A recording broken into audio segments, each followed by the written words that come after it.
En tant que fan de K-pop, il nous arrive toujours plein de choses super drôles ou alors what the fuck. Salut les K-fans, c'est Gwen et aujourd'hui je réagis à vos pires ou meilleures anecdotes K-pop, mais en tout cas des anecdotes what the fuck. Je vous ai demandé sur mes réseaux sociaux de me raconter du coup vos anecdotes de K-pop, notamment de me les envoyer en message privé parce que du coup c'était plus facile. Vous avez joué le jeu. Du coup j'ai 5 anecdotes à vous raconter avec une des miennes en bonus. C'est parti, on commence tout de suite. Lorsque TXT sont venus faire un concert en 2025, je suis allée les voir, j'étais dans la fosse, j'étais tout devant. Déjà ça c'est forcément top. Ils ont donc fait plein de performances, puis forcément à un moment, ils parlent. Un moment un peu plus calme, même si les fans crient, même s'ils parlent dans le micro. Yeonjun étant mon bias, j'ai crié de toutes mes forces Yeonjun, Yeonjun, en faisant des grands coucous. Il a tourné la tête un peu en regardant dans tous les sens. Ouais, genre il t'a entendu crier, il a fait hein, quoi, qui m'appelle? Forcément, quand t'entends ton prénom, t'as le réflexe de vouloir regarder qui t'appelle. Tous les gens autour se sont tournés vers moi en rigolant, surtout ma voix a cassé dans le dernier Yeonjun, genre à la fin ma voix elle a pété. Donc tout le monde me regarde en rigolant, du coup Yeonjun m'a regardé et a eu un petit rire du genre ah bah c'est elle qui m'a appelé, mais le fait que tout le monde rigole là lui a donné envie de rire. Bah oui, forcément. Il entend crier, il fait ah quoi, il voit que tout le monde regarde une seule et même personne en rigolant, il a dû se dire il a dû se dire ah oui c'est elle. Ça a dû être un peu drôle sauf que Yeonjun et t'a vu, t'as dû être trop content surtout si c'est ton bias, franchement plutôt cool. Alors après, quasiment toutes les anecdotes sont cool, sauf une, mais je trouvais ça important d'en parler. Bon, on va enchaîner du coup avec celle-là qui est très courte, mais qui est assez marrante. Quand Red Light de Stray Kids est sorti. Oui, déjà, voilà. Je regarde le MV pour la première fois, ma mère rentre du travail au même moment, elle passe, je ne m'étais pas rendu compte que ma mère était rentrée tellement j'étais concentrée. Elle est passée au même moment et a vu, elle a vu quoi. Je te laisse imaginer le blanc qui a suivi. En vrai, c'est drôle. En vrai, c'est drôle. Genre, la mère qui passe, genre, qu'est-ce que tu regardes, toi? Puis, toi, t'es là. Mais c'est Stray Kids, en fait, c'est pas ce que tu crois. J'imagine tellement la scène. Ça devait être drôle. Ça devait pas être drôle sur le moment. Mais maintenant, ça doit faire bien, bien rire. Après, voilà, c'est Red Light, quoi. Déjà, quand tu m'as dit quand Red Light est sorti, je me suis dit, oula, que s'est-il passé? Bon, en vrai, celle-là, elle est un peu marrante. Et cette même personne m'explique qu'une fois à Paris, il y avait Jungkook. Ok, donc Jungkook. Il y avait du coup beaucoup de ARMY. Du coup, il est parti, donc je n'ai pas pu prendre de photos avec lui. Le seum. Oh, le seum. Quand t'as Jungkook, il est là, tu vois, genre il est à 5 mètres de toi. Bon, il y a beaucoup de gens entre deux. Du coup, tu peux pas aller prendre de photos avec. Oh, le seum. J'aurais eu la haine. Parce que moi, par exemple, quand j'ai été voir The Boys en septembre 2024, le lendemain, avec ma mère et ma sœur, avec qui j'avais été, pas au concert, mais à Paris, du coup, parce qu'on n'habite pas à Paris, on a été se promener dans la ville, on a été voir la Tour Eiffel, on est passé par le jardin des Tuileries, voir le Louvre. On n'a pas visité le Louvre, mais on a été voir le Louvre. Et il y avait la vasque des JO, là où il y avait la flamme et tout. On voulait aussi aller voir ça. Et en fait, donc on y va et tout. Puis après, début d'après-midi, on prend le train pour rentrer. C'est pas le soir, je vois sur les comptes Instagram des membres de The Boys, notamment Kevin, Juyeon et tout. C'est pas, je vois, ils étaient là aussi, mais ça se voit autant que c'était pas au même moment. Alors, je sais pas s'ils ont été le samedi ou peut-être pas le vendredi parce que c'était le jour du concert, mais ils ont peut-être été le samedi soir parce que ça se voit que le soleil s'apprête à se coucher. Pourtant, c'était en septembre, donc le soleil il se couche pas à 17h.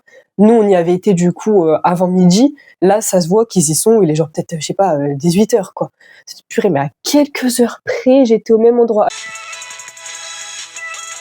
Concert de One Us à Paris. J'avais une place VIP, donc déjà je suis en fosse, je les vois de très près, donc c'est déjà incroyable. Mais en plus, j'avais la chance de pouvoir les rencontrer après le concert. Donc les gens qui étaient dans la même catégorie que moi, on allait ensuite dans les coulisses, pouvoir prendre une photo, se faire signer les albums, etc., etc. Franchement, trop bien. J'aurais voulu avoir ça pour The Boys. Franchement, c'est toi pour One Us, t'as pu avoir ça. Incroyable, vraiment, t'as trop de chance, genre super. Sauf que c'était dans une sorte de sous-sol. En gros, fallait descendre quelques marches. Quasiment tous les fans sont déjà auprès des membres de One Us. Moi, je descends, je loupe la dernière marche. Je ne suis pas tombée, mais j'ai forcément trébuché et bien perdu l'équilibre. J'ai réussi à me rattraper parce que du coup, je ne suis pas tombée, mais j'avais quand même les genoux qui ont quasiment touché le sol. Évidemment, ça fait un geste brusque quand tu trébuches et que tu perds l'équilibre, que tu tombes presque en fait, ça fait un mouvement brusque. Donc du coup, tout le monde m'a regardé, les fans se sont tournés vers moi et m'ont regardé du genre oh là, mais bien évidemment, les membres du staff se sont tournés vers moi et évidemment, les membres de Onus aussi. Il y a eu un blanc d'à peu près 2 secondes. La honte. Enfin, ça arrive à tout le monde, mais franchement, il y a plein de gens. Après, je suppose qu'il y a pas non plus 400 personnes, tu vois. Je pense que quand c'est en VIP, je sais pas combien il y a de personnes, peut-être 50, je sais pas. Ça dépend peut-être du groupe aussi, mais je pense pas qu'il y ait énormément de monde, mais il y a quand même pas mal de gens. Il y a le staff qui est là pour faire la sécurité, il y a les membres. Toi, t'arrives, tu te loupes. Du coup, tout le monde se tourne, genre. Du coup, qu'est-ce qu'on disait? Oh non, j'ai l'image. Elle est magnifique l'image, pardon, hein, je me moque pas, ça arrive à tout le monde, et si je me moque, le karma va me tomber dessus. Mais non, c'est drôle. J'imagine trop les membres de One ce jour. Voilà. Après, comme elle l'a dit, elle est pas tombée, donc je suppose que bah, ça va, hein, du coup. Mais quand même, t'as dû te sentir trop mal à l'aise. Attends, on finit du coup. Je me suis sentie mal à l'aise, mais ça va, c'était drôle. Tout le monde a eu un petit rire léger de, pas forcément pour se moquer de moi, mais un petit rire léger du genre, ok, c'est comme ça comme l'a écrit, du genre. Et puis ensuite, tout est allé comme sur des roulettes. J'ai pu prendre ma photo, les autographes, etc. Bon, tout est bien qui finit bien. Ils ont dû vraiment faire. Bon, continuons. Ça devait être. Bah, au moins, tu t'es fait remarquer par les membres de One Us. Ça, on ne peut pas le retirer. Donc là, on va passer à la 4e anecdote. Celle-là, franchement, elle est pas drôle, mais je trouvais ça important d'en parler. Après, on va passer à des anecdotes plus drôles. Mais celle-là, je me suis dit, je pense que cette personne n'est pas la seule à l'avoir vécu. Alors évidemment, toutes les anecdotes restent anonymes, mais franchement, ça a dû être l'enfer sur terre. Enfin bref. Donc du coup, j'ai une abonnée qui m'explique que donc en 2022, j'avais 19 ans. Ah, pardon, j'ai la voix qui casse un peu, je suis un peu malade. Ça casse un petit peu. Bref. En 2022, j'avais 19 ans, j'étais en couple depuis 3 mois, du coup avec un garçon du même âge que moi. Il savait que j'étais fan de K-pop, ne s'y intéressait pas trop. J'avais beau lui dire que j'étais fan et que j'aurais bien aimé lui montrer quelques chansons, ça l'intéressait pas. Mais bon, ça faisait que 3 mois, on avait encore un peu de temps. Et puis, il était jamais venu chez moi parce que, bah, du coup, au bout de 3 mois de relation, c'était ma première relation. Apparemment, c'était aussi sa première relation. J'avais déjà été chez lui, mais lui n'était jamais venu. Et une fois, mes parents, du coup, n'étaient pas là et il avait l'autorisation de la part de mes parents de venir. Il vient donc chez moi, on regarde un film dans le salon, puis ensuite, on va dans ma chambre. Quand on rentre, je lui dis, tu verras, je lui dis toute contente, j'ai loupé une ligne, je lui dis toute contente, tu verras ma chambre, comme moi, elle est trop belle, elle est pleine de posters. Donc on rentre, je suis toute contente de lui montrer tous les posters, notamment des posters qui viennent d'albums, donc des posters officiels, et beaucoup de posters de Stray Kids, puisque c'est mon groupe préféré. En voyant les posters, il vrille. Déjà que, je vais pas mentir, maintenant avec le recul, je me rends compte que cette relation était toxique. Bon, déjà, le fait qu'il s'intéresse pas à ta passion montre déjà. Après, ça faisait que 3 mois. En effet, t'as le temps. Mais je sais pas, quand tu te mets en couple et que tu aimes la personne, si cette personne te dit genre ah au fait j'ai une passion, j'aimerais trop te la montrer, tu t'y intéresses, tu vois. Même si 3 mois c'est récent, je sais pas, tu t'y intéresses. Même si cette passion c'est pas du tout la tienne et même si la personne te montre sa passion et que t'aimes pas, au moins tu t'intéresses pour faire plaisir à la personne. Et puis en plus, te dire que c'est déjà une relation toxique. On va continuer du coup. Donc, relation assez toxique, il était du genre jaloux, genre moi j'avais le droit de rien faire, lui il avait le droit de tout faire, etc. etc. Ok, donc déjà pas ouf. Mais bon, quand on est pris dans une relation toxique, on peut pas s'en rendre compte parce que bah il y a l'amour. Parmi la toxicité, il y a l'emprise. En fait, cette personne, elle arrive à te manipuler. En plus, si c'est ta première relation, peut-être que tu te dis que c'est normal. Donc c'est pas de ta faute si t'es tombé sur un mec toxique. Donc en voyant les posters de Stray Kids, il vrille, il me dit que c'est inadmissible que je sois fan de beaux mecs, de mecs plus beaux que lui. Bon, c'est juste un gros jaloux en fait, c'est juste un gros rageux. Ça malheureusement c'est assez classique, le genre de mec qui dit moi je veux pas sortir avec une fan de K-pop, mais pourquoi? Qu'est-ce qui fait que tu veux pas d'une fan de K-pop dans ta vie? Bah parce qu'elle écoute des mecs plus beaux, etc. Enfin, il y a un manque de confiance en soi.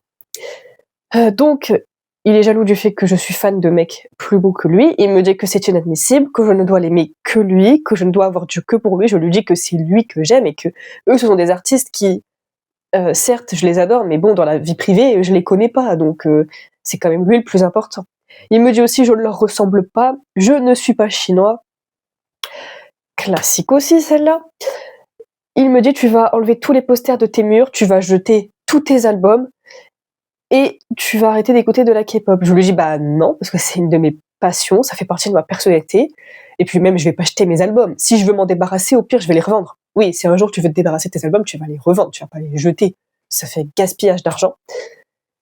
Et donc, je dois enlever tous les posters. À ce moment-là, je lui dis, bah non.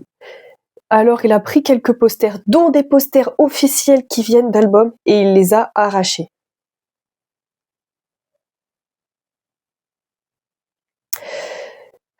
Je me suis mise du coup à pleurer, il m'a fait culpabiliser, il m'a fait la morale, il est parti ensuite en étant énervé. D'ailleurs, il m'a poussée et il m'a aussi tapé, pas vraiment au visage parce qu'il m'a un peu raté, parce que je me suis protégée avec mes mains, mais le geste était là quand même. Oui, bien sûr, s'il a voulu te taper au visage et que t'as mis ton bras et que c'est ton bras qui a pris le coup, donc certes, il t'a tapé sur le bras, mais le but était de viser carrément ton visage. Puis même s'il t'avait tapé volontairement sur le bras, par colère, peu importe où il tape, ça reste de la violence. Même s'il tape dans le mur, genre par exemple, t'es là, il tape dans le mur à côté, ça veut dire quoi? Si le mur avait pas été là, il t'aurait tapé toi, enfin, voilà, donc oui, ce sont des gestes de violence, bien sûr. Après ça, j'étais vraiment sous le choc les jours qui ont suivi. Il était assez distant, puis ensuite il m'a fait des beaux discours, il a fait le mec qui m'aime, etc. Oui, c'est classique, hein, malheureusement. Genre le mec qui est violent, puis qui te fait culpabiliser, puis ensuite il revient comme un petit nounours tout gentil. Du coup, toi, tu retombes. Ça fait partie.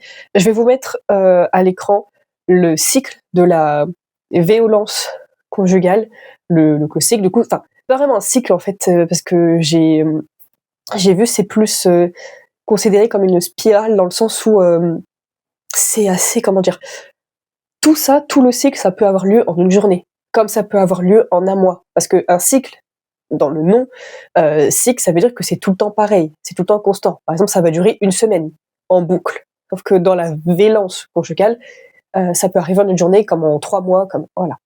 Il n'y a rien de normal là-dedans. D'ailleurs, le numéro, au cas où vous êtes victime ou témoin de violence conjugale, mais ce n'est pas de votre faute, vous ne devez pas avoir honte ni culpabiliser. Après ça, j'ai hésité à le quitter car je ne voulais pas arrêter d'écouter de la K-pop pour lui, surtout après ce qui s'était passé, et surtout, j'avais peur de le quitter, j'avais peur de sa réaction, alors je me suis dit, qu'est-ce que je fais? 2 semaines passent, donc ça faisait presque 3 semaines que ça s'était passé. Il décide de lui-même de me quitter en me disant qu'il ne supporte pas le fait que je sois fan de K-pop et que du coup ça vaut mieux pour lui qu'il ne soit pas en couple avec moi et que plus jamais il voudra être en couple avec une fan de K-pop. Sur le moment, j'étais hyper triste qu'il m'ait quitté et maintenant, c'était en 2022, donc maintenant, presque 4 ans plus tard, je me rends compte que la plus belle chose qu'il a fait pour moi, c'est de me quitter au bout de presque 4 mois de relation. Waouh! Je pense que ça doit arriver beaucoup plus souvent qu'on croit. Le genre de mec qui est vraiment jaloux premier degré que sa copine soit fan de mecs plus beaux. C'est les termes qu'il a employés. Y a pas à être jaloux comme ça ou avoir un manque de confiance en soi à ce point-là. En fait, déjà, si je suis en couple avec toi, c'est que je t'aime toi. Enfin, bref. Après, c'était un mec toxique. Et en effet, la plus belle chose, c'est de t'avoir quitté de lui-même.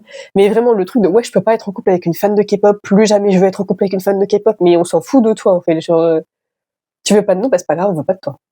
Enfin, j'espère qu'il s'est calmé aussi depuis le temps. Cette année, ça fera 4 ans, qu'il est plus du genre à être toxique, ou alors tant pis pour lui, s'il est toujours toxique, il finira tout seul, et puis voilà. Mais j'espère qu'il est plus toxique, comme ça il fait plus de mal à qui que ce soit, en fait. C'est dans ce sens-là que je dis que j'espère qu'il sera plus toxique, parce que qu'il finisse tout seul, c'est son problème, mais qu'il fasse du mal à des personnes, non. Ça, non. Donc en tout cas, j'espère que toi ça va mieux, on va lire la fin. Donc la plus belle chose qu'il ait fait, c'est de m'avoir quitté. Maintenant, ça va mieux, je m'en suis remise. Je suis évidemment toujours fan de K-pop. J'ai depuis trouvé l'amour, ça va beaucoup mieux. C'est le principal, mais en tout cas, que ce mec aille bien se faire foutre. Il y a pas à être violent juste parce que ta copine elle est fan. En plus, il a déchiré des posters, dont des posters officiels qui viennent d'albums. Quand on achète un album, d'ailleurs, j'ai le dernier album d'H's ici, on l'achète aussi pour le photobook, les photocards, les goodies, les posters, on l'achète pas pour le CD. Et en plus, il a eu un geste du coup de violence et c'était assez toxique. Genre lui, il a le droit de tout faire. Genre par exemple, il a le droit. Alors, elle l'a pas précisé, mais par exemple, il a le droit d'aller voir ses amis et toi non. Genre, il a le droit de tout faire et pas toi. Ah non, enfin, à un moment donné, il faut aller se faire foutre, quoi. Bon, beaucoup plus fun, beaucoup mieux que celle que je vous ai racontée qui en effet était pas joyeuse. Celle-là par contre, elle est trop mignonne, alors c'est pour ça que je voulais, mettre celle-là du coup, directement, après l'anecdote un peu plus difficile, parce que celle-là elle est vraiment trop mignonne. Music Bank du coup en 2023, donc Stray Kids, The Boys, NMIXX, ENHYPEN et d'autres, mais j'étais surtout là, j'avoue, pour Stray Kids puisque c'est mon groupe préféré. D'ailleurs, Stray Kids, c'est le groupe le plus écouté en France, donc il y a beaucoup de gens en France qui ont Stray Kids comme groupe préféré. Donc c'est mon groupe préféré, j'y vais, je suis dans la fosse. Donc là, c'est un de mes abonnés qui me raconte l'anecdote, et il me dit, du coup, j'y vais en tant que grand fan de Stray Kids, et puis comme j'étais dans la fosse, j'attends toute la journée. Ouais, ça je connais. De toute façon, si vous avez déjà été en fosse, vous devez très certainement connaître le fait d'attendre toute la journée. Et du coup, comme j'y suis allée tout seul, forcément, je fais des rencontres. Oui, ça aussi, on connaît.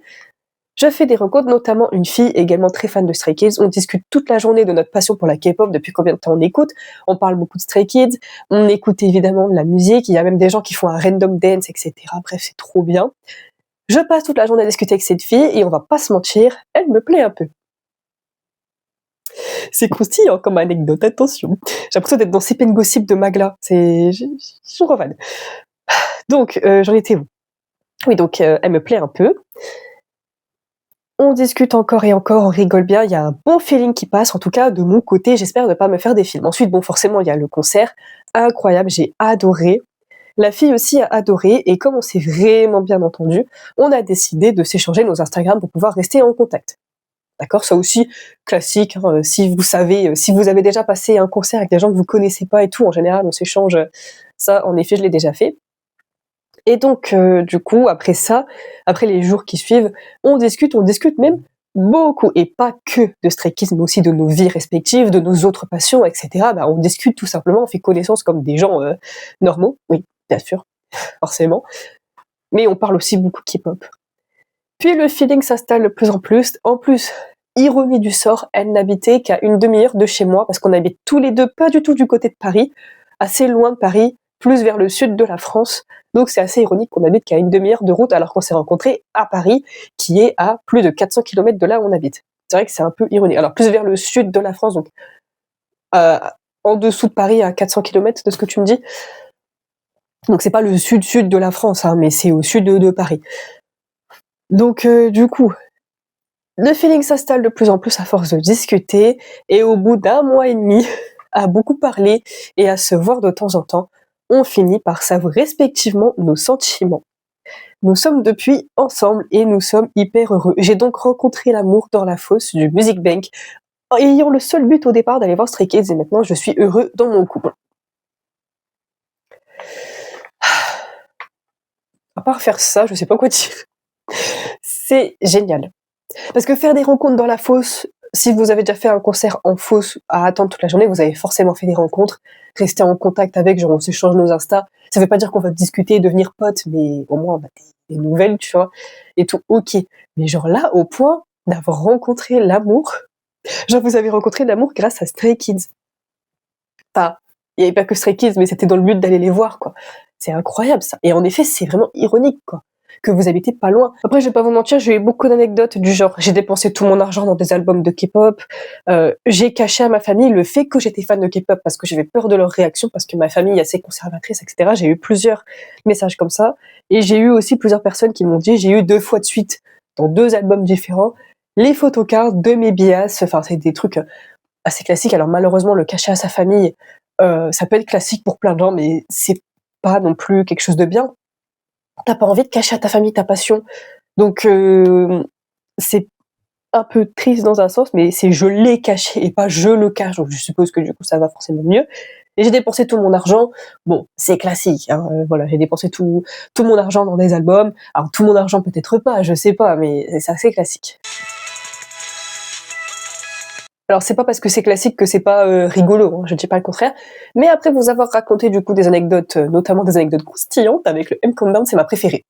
Mais je vais vous raconter du coup mon anecdote. Alors j'ai déjà raconté dans mes pires anecdotes de concert. J'ai fait une vidéo YouTube sur ça, mais je vais vous la re-raconter de façon beaucoup plus courte et beaucoup plus fluide, du moins je vais essayer, parce que du coup dedans je parle du M-Countdown, mais je vais vous la raconter ici. Du coup, cette anecdote, c'est une longue anecdote, donc je vais essayer de faire court. Bref, M-Countdown en 2023, j'y suis allée surtout pour H's, NCT Dream, Taemin, Psy et Treasure. Mais je vous avoue que je suis surtout allée pour H's, qui sont juste là, mes petits chouchous. Donc j'y suis allée surtout pour. Après Treasure, ils sont là aussi, voilà. Donc, je vais au M-Countdown, je suis allée à Paris avec mon chéri. On y va et en fait, du coup, on est allé le samedi, le concert c'était le dimanche soir. Le dimanche soir, s'il vous plaît, quoi. Genre on bosse le lendemain, c'est chiant, tu vois, mais bon, bref. J'y vais, c'était à 19h que ça commençait, je me suis dit ça va finir à 22h30, 23h et tout. Et donc, c'était à l'Arena. Pour moi, l'Arena, c'est l'Accor Hotel Arena, donc Bercy. Donc, on prend un hôtel pas très loin de Bercy, et puis le lendemain, bon, bah, mon chéri, il reste dans la chambre d'hôtel, et moi, je vais à Bercy. Il y a personne. Personne. Genre, pas un chien, je comprends rien. Et puis, c'est cliché. C'est cliché. Mais je vois plein de gens de mon âge qui sont habillés en coloré et tout. Je me dis, mais ce sont des fans de K-pop. Je leur demande, bah, vous aussi, vous allez au concert? Ils me regardent, genre, mais de quoi elle me parle, elle? Le M-Countdown, genre il y a ATEEZ, il y a NCT, ils me regardent, ils comprennent pas. Ok, ils parlaient français, hein, donc c'est même pas genre, mais même, je te dis concert, M-Countdown, ATEEZ, NCT, même si tu parles pas français, tu comprends. Mais du coup, j'étais en mode, bon bah, voilà. Je vais même voir des gens, parce qu'il y a des gens qui sortent de Bercy pour fumer. Je leur dis, mais c'est ici le concert? Il y a un des employés qui me dit, de quoi? Là, je me dis, oula, ça c'est bizarre. Il y a un autre employé qui me fait, ouais, c'est ici. Je tourne en rond, il y a personne de chez personne. J'envoie des messages à ma famille, genre, c'est bizarre. Tout le monde me dit, bah, il est peut-être un peu tôt. Il est 10h30. Je suis en fausse. Il y a des gens, ils sont là depuis 3h du matin. Et ma sœur, elle regarde sur Twitter, enfin X. Elle me dit, tu penses que t'es pas au bon endroit parce qu'il y a sur X, tu tapes M-Countdown, des gens qui sont là depuis 3h du mat, qui campent devant. Donc, il y a un truc pas normal. Et je tombe sur deux filles, les deux filles que je vous disais que j'ai croisées qui habitent pas si loin que ça de chez moi. Et en fait, on se regarde, je vois qu'elles tournent en rond, on se regarde, on se comprend. Bon, qu'est-ce qu'on fait? Je tape sur internet M-Countdown, où c'est la Défense Arena, et pas l'Accor Hotel Arena. Je dis, attends, la Défense, je suppose que du coup c'est au quartier de la Défense. C'est à l'autre bout de Paris. J'ai noté, il y a 23 km, 3h15 à pied, 50 minutes de voiture et 35 minutes de métro. Bon, les deux filles me disent que le père de l'une d'entre elles les a déposées, on peut toujours l'appeler pour y aller. Il était déjà 11h passées à ce moment-là, je me dis purée, il va y avoir tellement de monde, on n'aura jamais les places dans la fosse et tout. On prend le métro, on arrive à midi au bon endroit. Et puis bon là, on est assuré d'être au bon endroit parce que dans la file d'attente, il y a des gens habillés en vert fluo pour NCT, des gens habillés en cowboy et cowgirl pour Bouncy de ATEEZ et tout ça. Donc c'est bon, on est au bon endroit. Mais moi j'avais pris les places, il n'y avait pas de place VIP où tu pouvais les rencontrer après le concert, mais en tout cas tu rentres avant tout le monde et t'es tout devant tout le monde. Donc je me suis dit la file d'attente là, ça doit être des gens qui vont rentrer après moi, qui attendent pour que, genre ils sont dans la deuxième catégorie et en gros ils attendent déjà pour être le moins loin possible. J'ai dit donc en fait au final je vais passer devant tout le monde. Et en effet, je passe devant tout le monde. Et je voulais être à un certain endroit, en fait il y avait deux scènes et je voulais être entre les deux scènes, comme ça dans tous les cas je peux bien voir ce qui se passe. J'ai pu aller là où je voulais, genre premier rang. Magnifique. Mais dans la file d'attente, il y a deux filles qui sont habillées très légèrement, genre limite elles sont en sous-vêtements. Les femmes s'habillent comme elles veulent. Mais on est au mois d'octobre, il fait pas froid, mais il fait pas chaud, quoi. Dès qu'il y avait un coup de vent, on avait froid alors qu'on avait nos manteaux d'hiver. Hein. Donc c'est pour vous dire qu'il fait pas chaud. Et elles étaient gelées, elles tremblaient et tout. Je leur ai dit, mais les filles, pourquoi vous vous êtes habillées aussi légèrement alors qu'on est au mois d'octobre, en fait? Ah oui, mais c'est parce qu'on est fan de Ricky. Parce qu'il y avait Zero Base One aussi à ce concert-là. Je dis, je vois pas le rapport. On espère qu'il va nous remarquer, quoi. Donc genre vous vous êtes fait sexy pour que Ricky vous remarque, il vous verra pas, hein, parce qu'avec la lumière et toute la foule, et en plus elles étaient bien après moi, donc genre elles se seraient retrouvées au fond de la fosse, jamais il va vous voir. Elles ont même été s'acheter des couvertures de survie au centre commercial les 4 temps à côté, enfin c'était n'importe quoi. Elles font ce qu'elles veulent, mais elles voulaient se faire remarquer par Ricky, qui était encore mineur à l'époque, et elles ont mon âge. Donc à ce moment-là, moi j'avais encore 23 ans et elles 24. Alors tu vas te faire remarquer par un mineur alors que t'es majeur, et puis en plus il fait froid et t'es habillé. Enfin, n'importe quoi. Bon, ensuite il y a eu le concert, il y avait des fans insupportables, parce que avant que le concert commence, il y a des clips qui sont diffusés sur les écrans géants. Il y en avait une, elle hurlait, elle se roulait par terre, tout le monde la regardait, et en plus elle rigolait, donc elle faisait vraiment exprès, quoi. Je me suis dit, alors elle va me saouler pendant le concert. Elle est partie avec ses amis, elles sont allées autre part dans la fosse. C'est bien, tant mieux, barrez-vous. Parce que franchement, c'était relou. Et le concert était super, les artistes étaient super. J'ai pu voir plein de mes artistes préférés de près, notamment à la fin, entre les deux scènes. Je suis là. Il y a un couloir entre la scène et le public. Il y a Psy sur scène qui clôture le concert. Il y a Zero Base One, Monsta X et H's qui passent devant moi. Donc je suis à la barrière, je regarde Psy et j'ai H's qui est l'un de mes, vraiment mon groupe préféré, qui passe juste devant moi. Et au lieu de monter sur scène rejoindre Psy, il s'arrête. Donc j'ai H's là, à 1 mètre de moi. Bonheur absolu. Et j'avais un haut rouge avec écrit en bien grand H's comme ça. Mingy le voit, il me fait genre il me fait ça. Alors moi du coup je fais ça. Alors j'ai pas fait ça, genre je l'ai pas vraiment touché parce que c'était très rapide. J'ai juste fait ça, j'ai fait ça. Genre c'est à peine si j'ai frôlé sa main, mais c'est magnifique. J'ai eu un petit contact avec Mingy, alors je suis trop contente. Sauf que du coup, forcément, tout le monde veut un contact avec Mingy, alors tout le monde pousse. Du coup, tout le monde me pousse contre la barrière. Alors, pas que moi, hein, tous les gens qui étaient contre la barrière. Sauf que je me retrouve un peu projetée parce que je m'attendais tellement pas à me faire pousser. En plus, j'ai encore le bras un peu tendu. Du coup, j'ai vraiment eu un mouvement, genre je me suis fait fortement pousser. J'ai même cru que j'allais passer au-dessus de la barrière. Je me suis dit, la sécurité, ils vont me sortir, ils vont penser que je suis une fan psychopathe, alors que c'était pas ma volonté de passer derrière la barrière. Du coup, tous les membres d'Aitis ont fait. Ils ont tous regardé Mingy du genre, c'est de ta faute, et Mingy était mal à l'aise, c'était très drôle, et ils sont montés sur scène. Je vous raconte l'anecdote, on dirait elle a duré 10 minutes, elle a duré 10 secondes. Ils passent, ils me remarquent, le petit cœur, je me fais pousser, ils s'en vont sur scène. Mais c'était très court, c'était très intense, c'était génial. Puis après le concert, on rentre en voiture parce que le lendemain je travaille. Je commence à 10h, ça va. Mais bon, on a quand même théoriquement 3 heures de route, mais il faut sortir de Paris, on va forcément faire des pauses, on roule pas non plus à 200 km/h, on met 5 heures. Théoriquement, il y a 3 heures de route entre ma ville et Paris, mais en vrai, il y a 5 heures de route. Et moi, j'ai pas le permis, donc en fait, du coup, c'est que mon copain qui conduit, et puis moi, en plus, je bosse, donc il faut que je dorme. Mon copain, il bossait pas le lendemain. Donc forcément sur la route, voilà. Et en plus je sais pas pourquoi j'avais la gerbe, vraiment j'étais pas bien. J'avais vraiment la nausée même pendant le concert. Il y avait des moments où je sautillais un peu, je me disais non, il y a quelque chose qui va pas. Mais je voulais quand même profiter de mon concert. Voilà. Sur la route, je sens que j'ai la nausée, ça monte de plus en plus. Et j'essaie de dormir tant bien que mal. Alors après tu dors en voiture, en roulant, tu dors pas vraiment, mais au moins tu te reposes, quoi. C'est déjà mieux que rien. Et puis on arrive au niveau de ma ville. Il reste 10 minutes de route, hein. Donc on est sur l'autoroute de ma ville, je reconnais ma ville et tout. Et là, mon chéri est en train de me parler, parce que du coup, je m'étais réveillée, et je pouvais pas parler parce que sinon ça sortait dans sa voiture. Du coup, je le tapote, et je fais signe genre arrête-toi sur la bande d'arrêt d'urgence. Du coup, il s'arrête, il a même pas totalement freiné que je suis déjà plus dans la voiture. Je vous fais pas de dessin, mais mon estomac, il s'est bien vidé. Et du coup, quand je suis remontée dans la voiture, j'étais genre zombie. J'ai dormi 5 heures dans mon lit avant d'aller bosser, et du coup j'étais fatiguée, j'étais là, j'ai quand même fait ce que je devais faire. En plus c'était un travail tranquille. Mes collègues, ils disaient, le moindre truc qu'ils disaient, je rigolais, et ils m'ont dit ça c'est la fatigue. Le lendemain, c'était le pire jour, parce que c'est vraiment le lendemain que la fatigue elle sort vraiment. Vraiment, j'avais envie de dormir, je me disais il faut que je bouge parce que je vais dormir, je suis pas au travail pour dormir.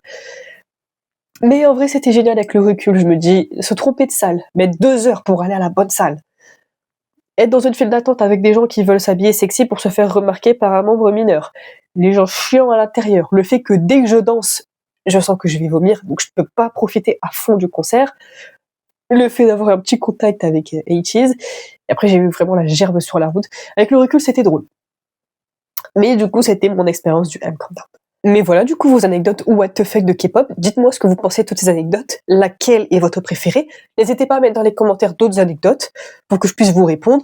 Pourquoi pas en refaire une autre vidéo, pas tout de suite, mais une vidéo dans quelques mois.